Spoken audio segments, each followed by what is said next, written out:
Assalamualaikum warahmatullahi wabarakatuh. Selamat pagi pemirsa Potere Spesial Podcast. Musibah banjir hari Senin kemarin sungguh sangat menghentak kita semua. Bagaimana tidak, beberapa kawasan di Kota Makassar yang selama puluhan tahun tidak pernah terdampak musibah seperti ini, malah yang terjadi sebaliknya. Contoh di kawasan Pantai Losari, Jalan Sulawesi, dan beberapa titik-titik banjir yang saya bahasakan tadi itu tidak pernah mengalami musibah seperti ini. Namun tingkat intensitas hujan dan luapan air pasang laut menjadi salah satu faktor penyebab utama. Pemerintah Kota Makassar dalam hal ini sudah melakukan berbagai macam upaya, khususnya penanggulangan pasca banjir, dengan membuka beberapa titik-titik pengungsian.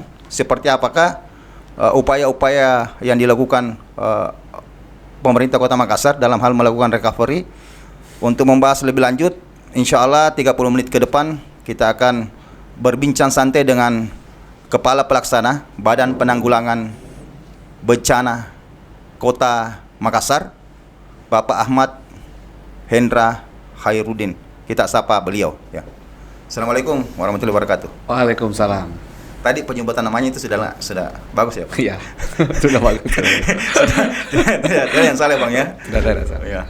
Bang Ahmad, saya paham kondisi psikologisnya, Abang ini sejak beberapa hari terakhir ini pasti tidak senormal hari-hari sebelumnya. Kira-kira apa upaya pemerintah Kota Makassar dalam hal recovery khususnya terhadap saudara-saudara kita yang terdampak banjir ini, Pak? Iya. Tugas BPBD seperti tadi yang ditanyakan, apa sih yang dilakukan BPBD pada saat terjadi bencana seperti kemarin. Jadi kalau bencana seperti kemarin itu kita di BPBD bertugas untuk memberikan status kepada kota. Jadi ketika terjadi kondisi seperti itu, kita menaikkan status Kota Makassar menjadi tanggap darurat dalam konteks tanggap darurat banjir kemarin tanggal 13 kemarin. Hujan dimulai pada dini hari sampai siang. Dan apa yang dilakukan oleh BPBD, PPE yang dilakukan yaitu pencarian, penyelamatan dan evakuasi. Penyelamatan dan evakuasi. Itu hal yang paling utama yang dilakukan oleh BPBD ketika terjadi tanggap darurat. Evakuasi jiwa. Kriteria untuk menjadi tanggap darurat ini seperti apa, Pak? Sudah mengganggu penghidupan, ekonomi, perekonomian. Ketika itu sudah terpenuhi, otomatis sudah kita naikkan statusnya. Mulai dari siaga. Kemarin itu siaga. Jadi status Kota Makassar mulai dari tanggal 12 kemarin, sebelum tanggal 12 malah, sesuai dengan informasi dari BMKG mitra kita, itu sudah masuk peringatan dini. Sebenarnya tanggal 12 itu sudah perpanjangan kedua kalau tidak salah. Dan ini sudah masif disosialisasikan ke masyarakat. Sudah disosialisasikan.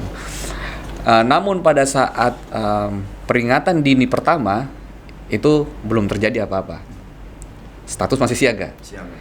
Nah, tanggal 12 belum terjadi apa-apa. Status masih siaga. Tanggal 13 eskalasi begitu tingginya seperti tadi disampaikan. Otomatis status Kota Makassar naik menjadi tanggap darurat. Tanggap darurat artinya semua instrumen, semua aparat, institusi harus bekerja untuk tiga hal utama tadi. Karena bukan menyisakan trauma, ya, saya juga pribadi ini agak kaget betul, Pak. Pada saat Senin itu semua aktivitas kota di Makassar ini bisa dikatakan lumpuh ya. Jadi dampaknya memang sistematis terhadap aktivitas warga yang ada di Kota Makassar, Pak. Iya, apalagi yang mengejutkan tadi bahwa daerah wilayah kawasan yang biasanya tidak terdampak itu tidak tanggung-tanggung ya, tingginya. Malah sebaliknya. Iya, tinggi itu sampai sedada. Kami turun kemarin itu sampai sedada. Dan yang memprihatinkan lagi bahwa kawasan-kawasan CBD atau Central Business District di Kota Makassar itu terendam. Jalan Sulawesi, Jalan Nusantara, Jalan Petarani.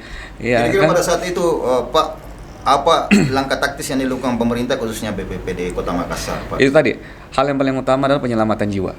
Penyelamatan jiwa, kemudian kita memastikan bahwa masyarakat yang dievakuasi itu kita tempatkan di titik-titik ungsi yang telah ditentukan oleh pemerintah setempat. Biasanya kecamatan dan kelurahan sudah menentukan titik-titik lokasi pengungsian.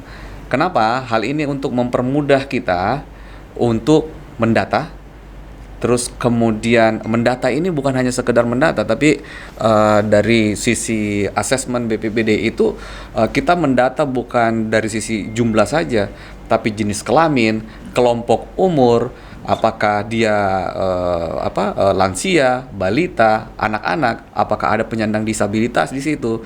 Selengkap itu data asesmen kami. Untuk apa?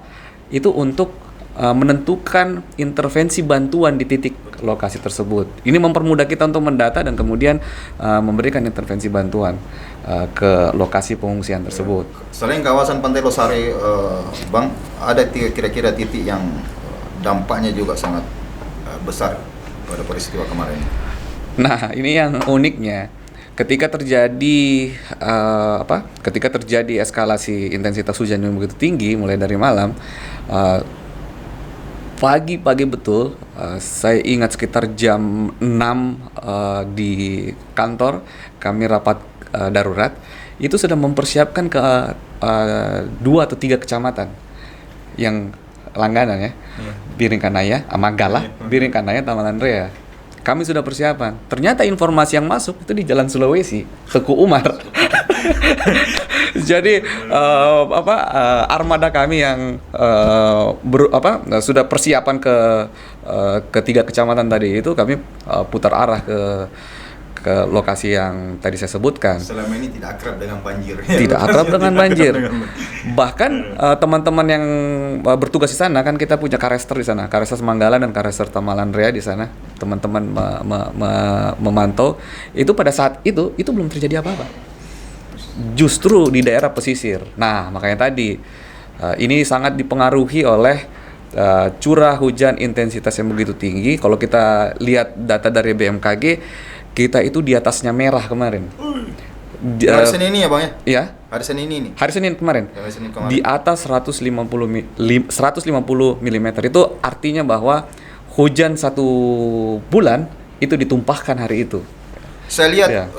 viral di beberapa sosial media, Bang, bagaimana upaya Abang dan Pak Wali Kota terjun langsung ke lapangan, hujan-hujan, bahkan ketinggian air itu sampai di atas lutut ya, orang dewasa. Betul. Tapi masih banyak juga warga yang nyinyir terhadap upaya-upaya yang dilakukan pemerintah Kota Makassar, Bang. Ya. Kita tahan dulu, kita jawab setelah iklan pariwara berikut.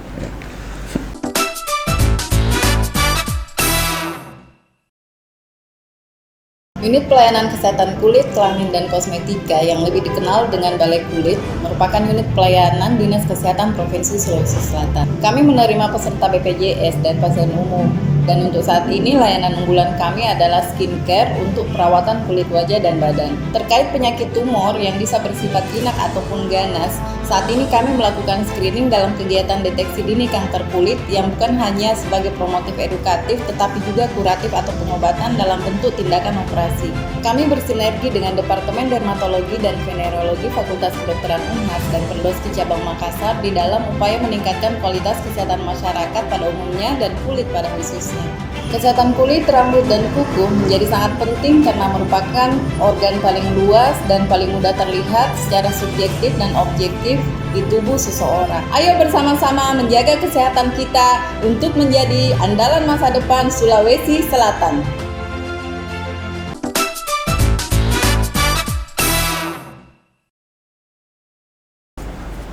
Kembali lagi bersama saya Yusuf Alfaresi di program Potere Spesial Podcast. Bang, Ya. seperti di closing segmen pertama tadi Ya. saya sempat bahasakan bahwasanya upaya-upaya yang dilakukan pemerintah kota, khususnya Badan Penanggulangan Bencana Kota Makassar ini kan bagi saya itu sudah sangat maksimal. Seperti yang beredar di sosial media itu, bagaimana Abang dan Pak Wali Kota beserta jajarannya terjun langsung ke lapangan ya. Betul. Tidak menghiraukan lagi bahwasanya ini hujan deras, ini banjir apa dan sebagainya, diterobos semua Bang. Tapi masih masih ada yang nyinyir Bang. Artinya masih ada yang mengatakan Pemkot tidak maksimal lah apa dan sebagainya. Kira-kira seperti apa ini Bang?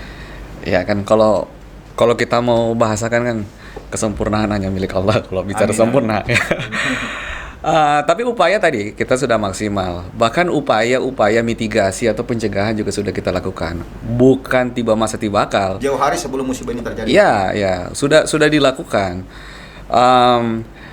Mengatasi banjir bukan hanya tugas BPBD saja. Meskipun dalam konteks bencana bahwa banjir ini banyak pihak yang terlibat, OPD yang terlibat. Misalkan Dinas PU sudah mengerjakan drainase selama tahun 2022 kemarin. Ya kan, Dinas LH bagaimana mitigasinya terhadap pohon-pohon yang ada di Kota Makassar, mengidentifikasi yang mana yang sudah tua, kemudian dirapikan, dipangkas, ditebang dan lain-lain. Hal-hal lain juga yang dilakukan adalah kami memberikan sosialisasi juga kepada warga, khususnya di 4 kecamatan yang tadi saya sampaikan, ada 4 kecamatan yang rawan banjir, bagaimana kesiapsiagaan. Karena hal yang paling utama pada saat bencana terjadi adalah kemandirian warganya. Ya kan? Kalau BPBD memerlukan respon time untuk ke titik lokasi untuk penyelamatan. Nah, hal-hal ini sudah kita lakukan. Pencegahan sudah dilakukan, mitigasi juga sudah dilakukan, ya kan? Dan hal-hal yang membuat kemandirian masyarakat terhadap bencana juga sudah kita lakukan. Toh hal ini terjadi, itu yang Pak Wali Kota sampaikan, bahwa ini pelajaran bagi kita semua. Ayo, boleh dikritik, tapi sekaligus mari kita berikan masukan kepada pemerintah kota apa yang sebaiknya dilakukan. Bukan berarti pemerintah kota tidak tahu apa yang dilakukan. Kami sudah merencanakan apa-apa yang diperlukan untuk mengeliminir dampak banjir ini kepada Kota Makassar. Dan khususnya bagi saudara-saudara kita, bagaimana pentingnya menjaga lingkungan di sekitarnya. Satu hal itu yang sangat penting, karena pasca banjir ini sampah ada di mana-mana. Artinya salah satu yang tadi disampaikan, warga juga wajib ikut peduli terhadap lingkungannya, seperti itu. Dan yang terjadi kemarin kan bukan menyalahkan alam, tapi memang tadi intensitas hujan yang begitu tinggi, Air pasang juga. air pasang yang ketinggiannya itu sampai 1 meter lebih, ya kan? Untungnya di malam hari tanggal 13 itu tidak hujan. Padahal kalau hujan di jam 5 saja, jam 6 itu puncak tertingginya hampir 2 meter. Itu akan lebih parah lagi, ya kan? Drainase kita berjalan dengan baik, meskipun dengan kondisi kemarin itu belum maksimal. Tapi kenapa saya sampaikan ini? Dalam waktu tidak lebih dari 10 jam itu sudah surut, dan besoknya CBD yang tadi yang terdampak tadi itu sudah beraktivitas normal kembali. Artinya drainase kita berjalan dengan cukup baik. Adapun yang terjadi kemarin kan gini, drainase itu membuang air ke laut. Lautnya pasang. Ya, kita sudah tahu apa yang akan terjadi jika seperti itu. Artinya apa? Kita perlu berpikir secara holistik, berpikir teknologi yang lebih maju lagi untuk Kota Makassar, karena ini kan hal yang baru yang kita dapatkan, sehingga ini pembelajaran bagi pemerintah kota memikirkan teknologi apa yang tepat untuk itu. Dan saya pikir masyarakat juga bisa memberikan masukan seperti itu. Nah, Jangan pasca musibah ini Bang, pemerintah Kota Makassar ini membuka berapa titik pengungsian di yang saya perlu sampaikan lagi, di tanggal 13, ini masih ada hubungannya dengan tadi apa yang saya sampaikan, sekaligus cuma menjawab tadi. Di tanggal 13 pada hari H, pada hari H, jumlah titik pengungsi saya sebutkan ya, ada 48 titik pengungsi. 48. Ini Tahu tidak itu? terbanyak sejak 10 tahun terakhir ya Bang ya? Kalau titik ini tahun lalu masih ada yang lebih banyak, masih ada 50 sekian, 58 kalau tidak salah. Ini 48, tapi ini dampaknya yang paling besar. Tanggal 13 itu peaknya 4.660 jiwa mengungsi pada hari itu dan malam itu. Tapi per hari ini itu quote and quote ya, tinggal 1.200-an. Di hari kedua pun juga sudah 50%-nya kembali ke rumah. Ya kan, sekitar 2.000-an sudah kembali ke rumah. Data kami menyebutkan di hari kedua itu tinggal 2.000. Artinya apa? Artinya memang kondisi alam ini yang menyebabkan banjir di Kota Makassar itu eskalasinya cukup tinggi. Dan di hari kedua ketika normal itu sudah normal lagi gitu, sudah beraktivitas seperti biasa. Kalau seandainya memang dikatakan bahwa sistem drainase kita buruk lah seperti itu, tidak secepat itu. Kita bisa contoh di daerah-daerah lain yang sampai hari ini masih tergenang gitu kan. Artinya ya bisa saya sampaikan di sini, pemerintah kota sudah berupaya maksimal, meskipun hasilnya seperti itu ya. Tentu saja kita perlu pembenahan lagi seperti itu. Ya, tidak ada yang bisa menolak kalau alam semesta yang mengamalkan. Betul. Iya, secanggih-canggihnya Jepang dari sisi teknologi. Iya, tetap gempa juga. Yang masih terjadi gempa Kobe, tsunami. Iya. Nah, untuk di titik pengungsian nih, Bang, mekanisme recovery-nya terhadap korban ini apa saja yang dilakukan pemerintah kota? Ya, tadi saya sampaikan bahwa tugas pokok BPBD pertama adalah PPE tadi, evakuasi utamanya, penyelamatan jiwa, kemudian pendataan, yang berikutnya adalah intervensi pelayanan terhadap pengungsi. Jadi kami langsung berkoordinasi. Ini kan karena kita memang fungsi koordinasi di BPBD ini memang harus tampil di kondisi seperti ini. Kami ketika itu terjadi, kami sudah langsung berkoordinasi dengan dinas sosial, kemudian dengan relawan-relawan sebagai potensi kita, menyebarkan informasi yang tadi 48 titik pengungsi itu ada di mana saja. Nah, kemudian dinas sosial sudah pada saat itu langsung membuka dapur umum untuk menyalurkan. Kemudian banyak juga relawan donatur yang meminta data kepada kita untuk menyampaikan bantuan pelayanan dasar, makan yang paling penting. Itu dulu, makan paling penting. Kemudian kita identifikasi kesehatan, ya kan? Kami berkoordinasi langsung dengan dinas kesehatan.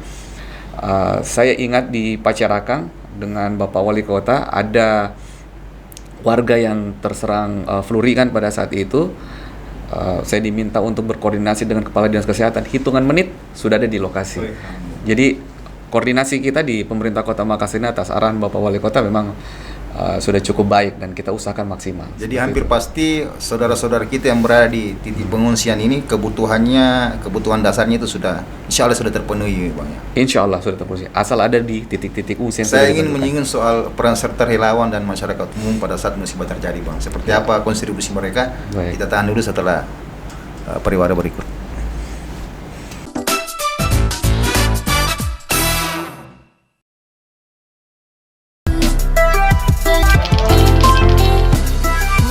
Tante Penny, adakah buku anak-anak di sana? Iya ada. Makanya jam aku dari tadi latok-latok terus kau bikin. Kenapa kau membaca di sana? Membaca semakin mudah dan semua terasa semakin dekat dengan Gakde Pustaka. Inovasi Gakde Pustaka atau mini pustaka Mart. Anak-anak menjadikan tempat ini untuk bermain sekaligus meningkatkan daya baca mereka, karena dengan membaca anak-anak dapat mengenal dunia, memahami apa yang akan terjadi.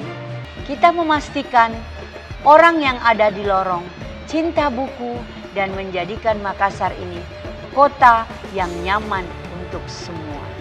Peduli Ki, Salamat Ki. Salam literasi.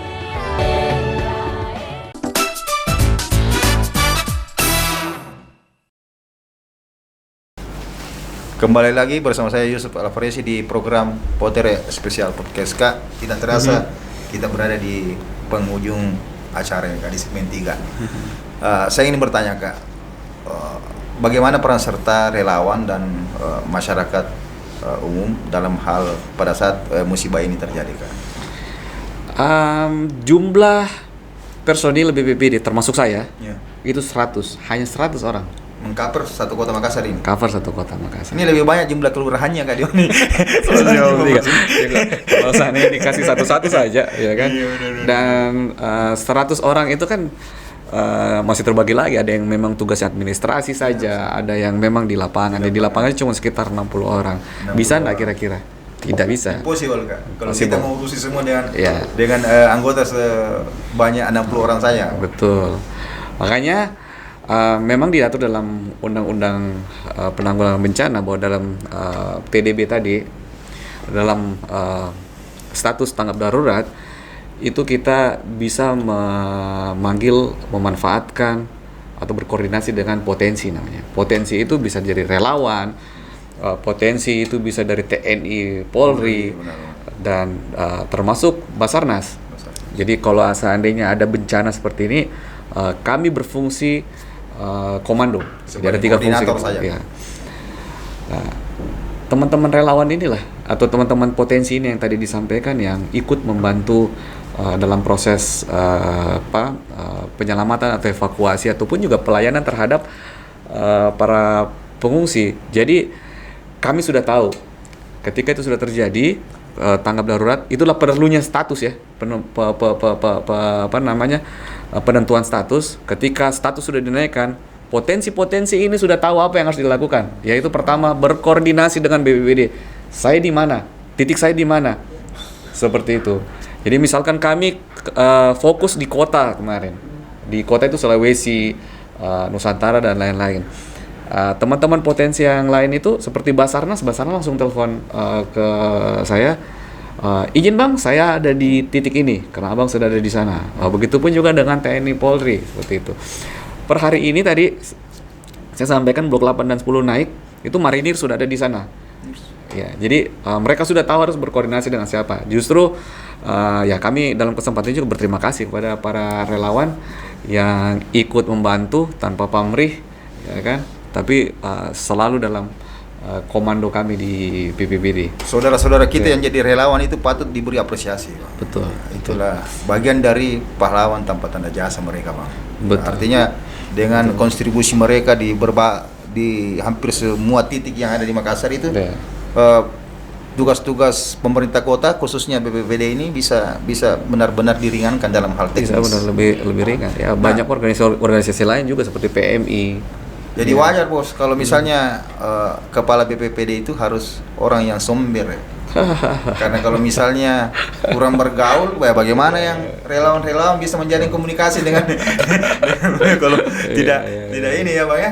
Nah itu untuk relawan bang. Kira-kira abang prediksi ke depannya ini ada berapa hari ke depan ini kalau misalnya cuaca normal ini titik pengungsi ini benar-benar kosong ini bang?